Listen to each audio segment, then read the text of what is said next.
This is the Value Investor Podcast with Tracy Reinick. All things value, all the time. Welcome back, value investors. We got another 13F filing from Berkshire Hathaway. Now, remember what the 13Fs are. They have to be filed 45 days at the end of every quarter, and it tells you what all the hedge fund managers are buying and selling, but that also includes Berkshire Hathaway's equity portfolio. And I do have to say, the Q1 for Berkshire Hathaway was a bit boring. Yes, boring. Buffett is sitting on his $130 billion and doesn't care what we think. He doesn't care that he's sitting on it. He knows that many people, shareholders are, wondering when he's going to deploy it, but he's not really giving many clues. He didn't give many at the annual meeting. He again scoffed at doing any kind of dividend. So we just kind of have to wait and see what he buys when he buys it. But the real question is, are there a lot of deals out there right now? Is it unusual that he didn't buy much in this quarter once again? And the real answer is there really aren't that many deals. So why not have the patience? Why not just sit and wait as he appears to be doing? But one area with the deals are, of course, the regional banks. But Buffett already said at the annual meeting that he's not interested. And I've been thinking about this a lot. Like, why isn't he interested in the regional banks? He did used to own them even just a couple of years ago, and he's still selling out of and getting out of the end of some of them. And he did in this first quarter. But the real answer, I think, is that the regional banks right now are a lot of work. It's not just looking at the business. It's also figuring out management, because a lot of the trip ups and issues with some of the regional banks we've seen so far have been bad decisions by management, something that you might not uncover if you're just looking at the financials. And that's, again, as I just said, a lot of work. Why bother? Why bother to do all that? And maybe you get it right, or maybe you get it wrong. There's a lot of other things you could be spending your money on. And I've always said, if a company, or in this case, an industry, is making national headlines for something that's not good, it's not like they found a cure for something. In other words, it's for something negative, then I don't really want to own that. So I think that's what Buffett has decided. He really doesn't want to own those banks right now. He already owns Bank of America, and he did sell out some more of his USB. So he already has some banking exposure. No need to try to figure it out. Should be fairly easy, right, to figure out valuation and where a company stands. But right now, with the regional banks, we still don't really know for many of them. So I can't really blame him for steering clear of the banks. And it could be that when there's some clarity in that sector, maybe he does dive in. If there's a complete washout or capitulation somehow, maybe he will take a chance and say, this is overdone. But in other areas, he did sell out of an entire stake in RH.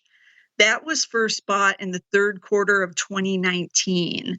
And I'm pretty sure it was bought by one of the lieutenants, because he's never actually mentioned it at any of the annual meetings.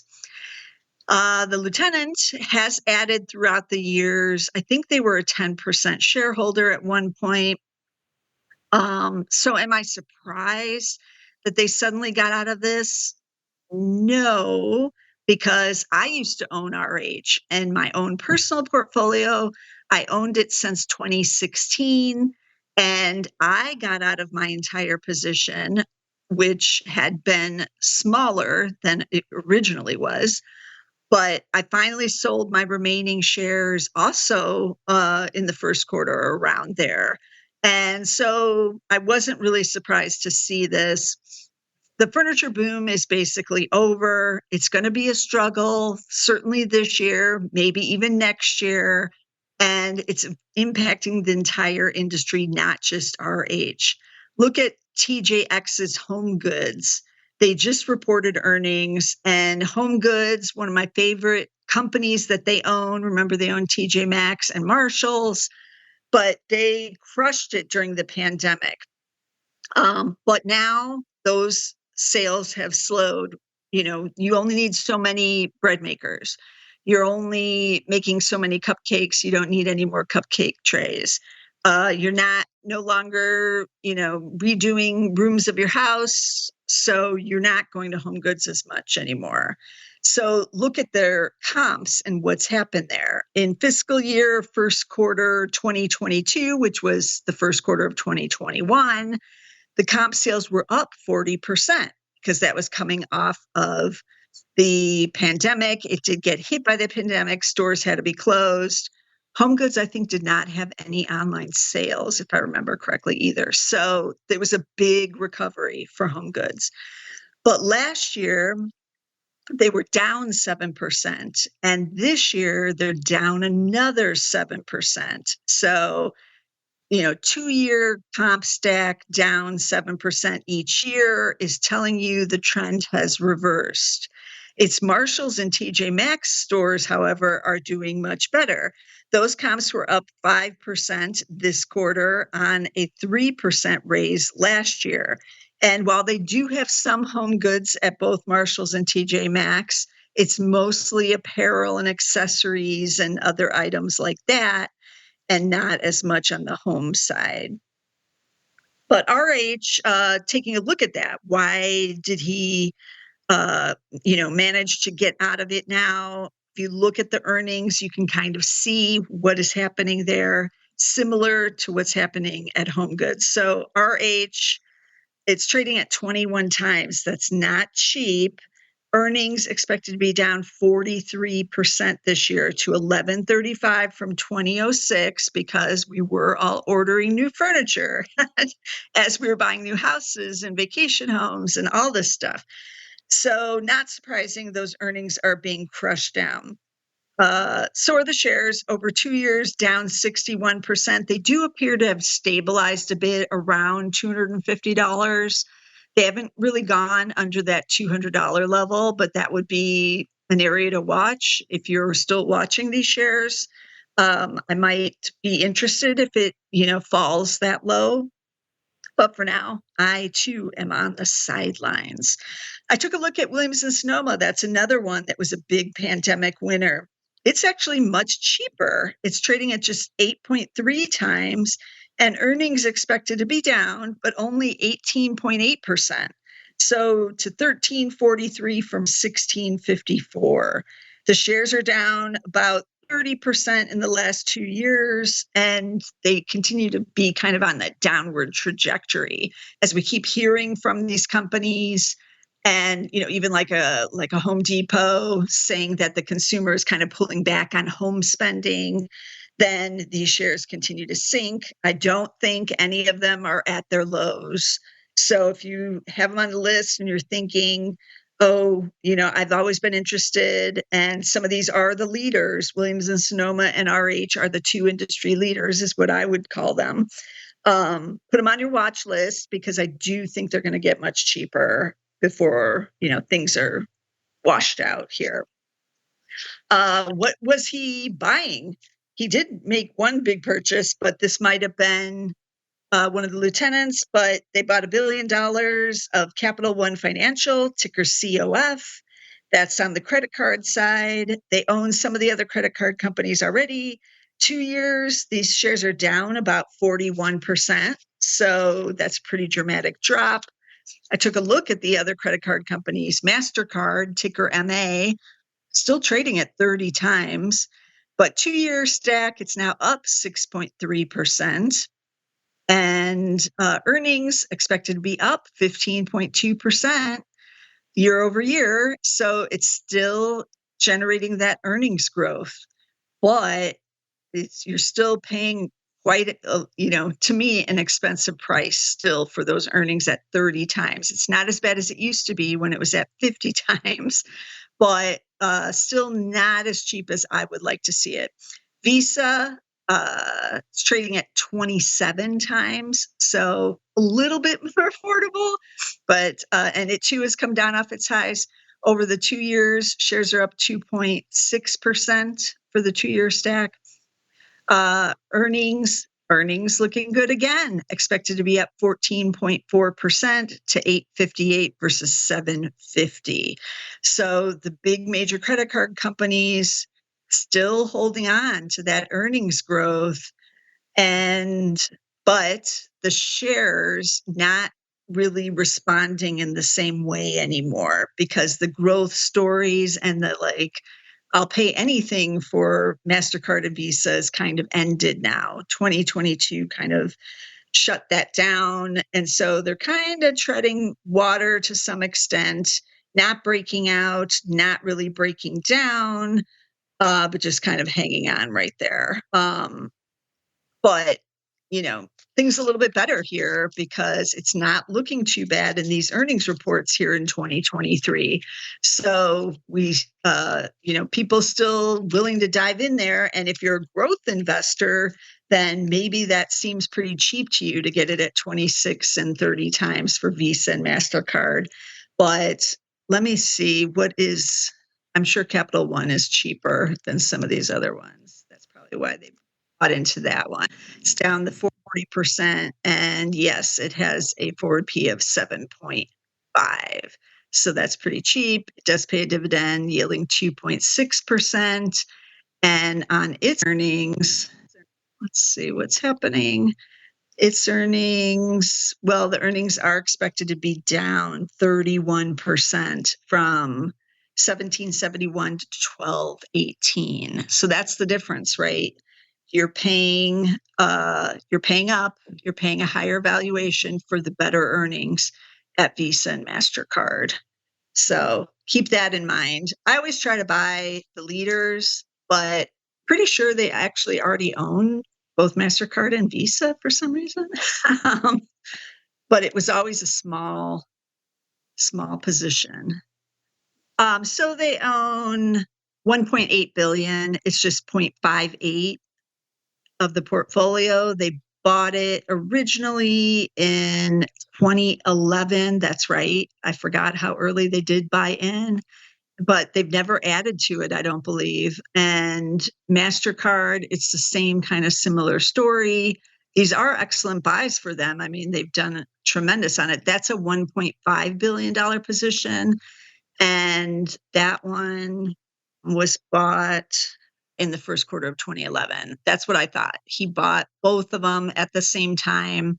If you recall, Visa went public in 2008 and MasterCard somewhere in there, or maybe just before that.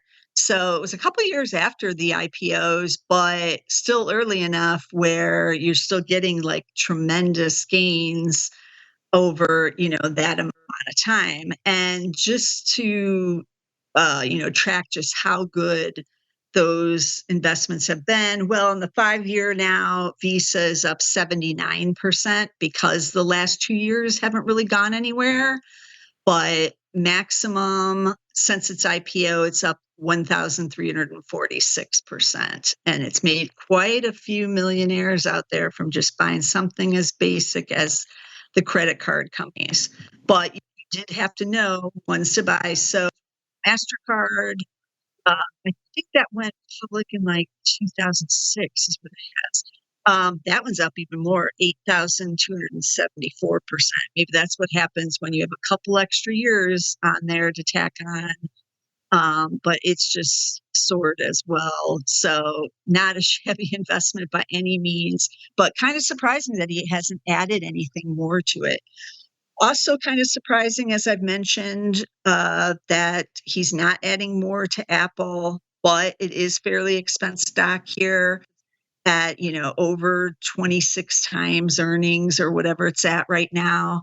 It's not cheap as a value investor. And as much as he loves it, he won't divert from his plan. It's trading at 28.7 times right now.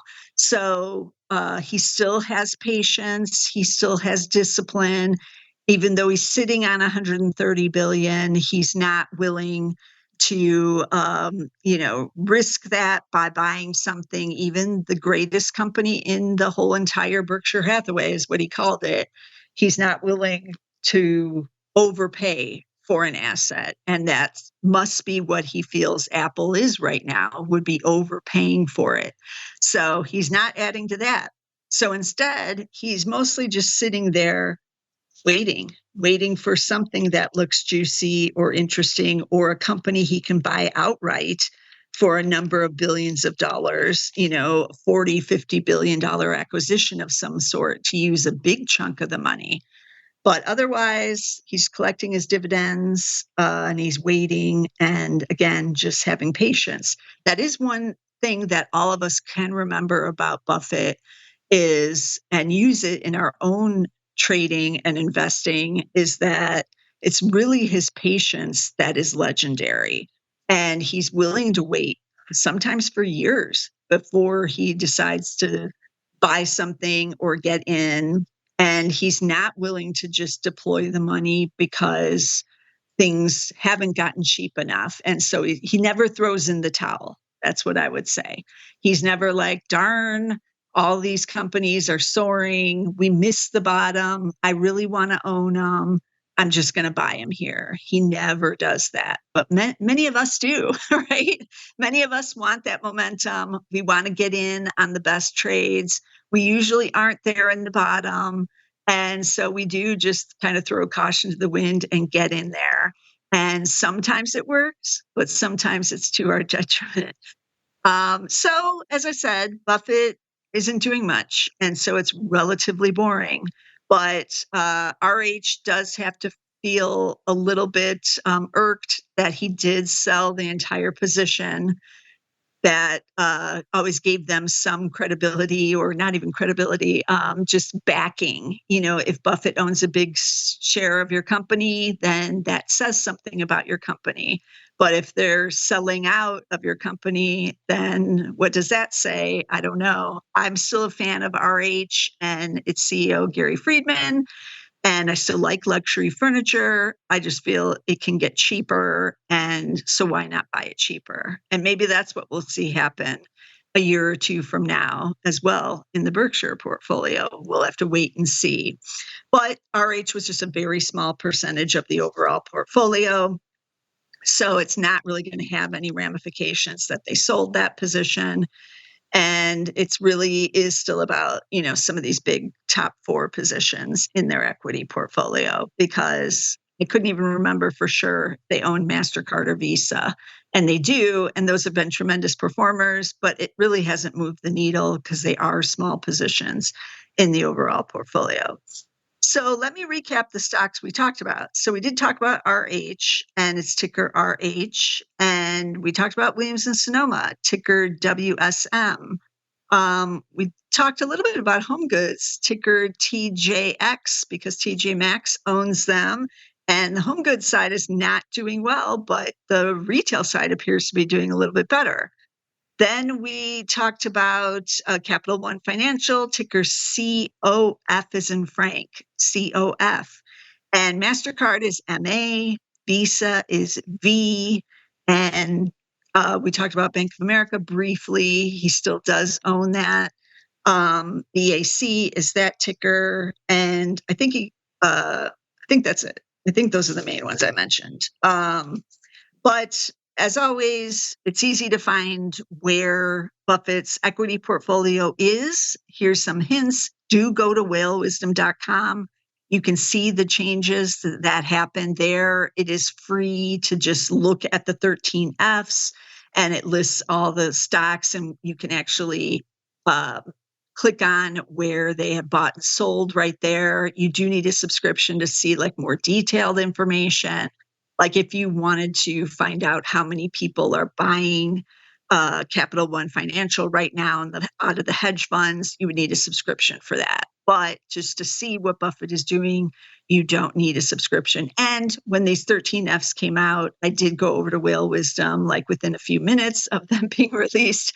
And there was so much volume there, I could not even get onto the website. But right now, it's fine. You can go on it. I do recommend going on it to see what Buffett has bought over the years.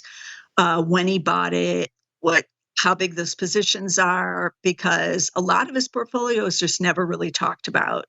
And, Apple takes a lot of the glory, of course, and now maybe Chevron and Occidental are too. But there's some other interesting names in there, like MasterCard and Visa, that have just been tremendous performers. But they're so small, they haven't really, as I mentioned, moved the needle much in the overall portfolio. But as always, you can get all of our podcasts on Apple Podcasts. We're on Spotify. We're on SoundCloud with the Zacks Market Edge. We're on Amazon Music. We're on just about every platform you can get podcasts. So find us on one of them and be sure to subscribe and get us every week so you don't miss a single one. And I'll be back next week with some more value stocks. This material is being provided for informational purposes only, and nothing herein constitutes investment, legal, accounting, or tax advice, or a recommendation to buy, sell, or hold a security. Do not act or rely upon the information and advice given in this podcast without seeking the services of competent and professional legal, tax, or accounting counsel. Publication and distribution of this podcast is not intended to create, and the information contained herein does not constitute an attorney-client relationship. No recommendation or advice is being given as to whether any investment or strategy is suitable for a particular investor. It should not be assumed that any investments in securities, companies, sectors, or markets identified and described were or will be profitable. All information is current as of the date herein and is subject to change without notice. Any views or opinions expressed may not reflect those of Zacks Investment Research as a whole.